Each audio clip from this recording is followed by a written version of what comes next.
开起来了。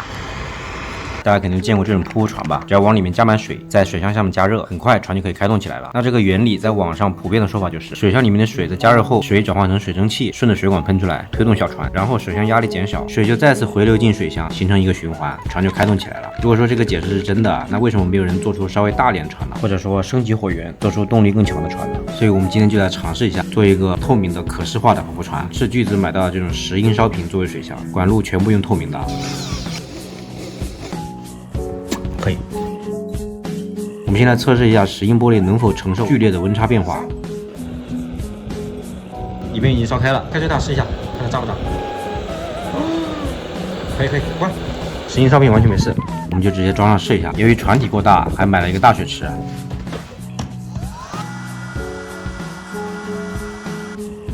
平的，开机，开起来了。哇，你看这个。这两边都在吐，两边的泡都在吐，开起来了。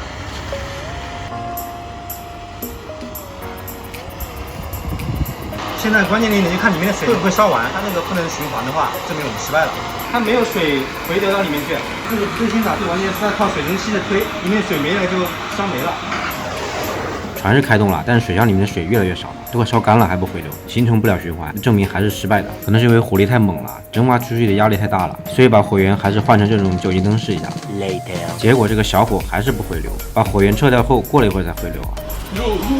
首先我们来检验一下，是不是因为这个管子太长了，导致它回水不好。所以说我把那个软管都拿掉了，里面的水排出去了，回不回流？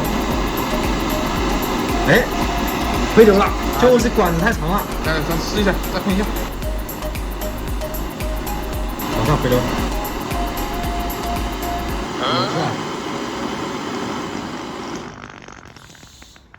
完了，哎呀，炸了！也炸了！哇操！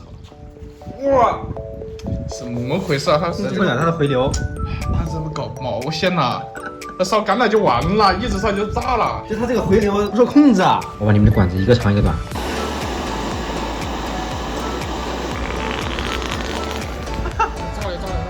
炸了！完了！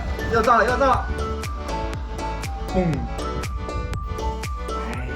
哎呀！那我们现在这样，我把这个烧瓶竖起来烧。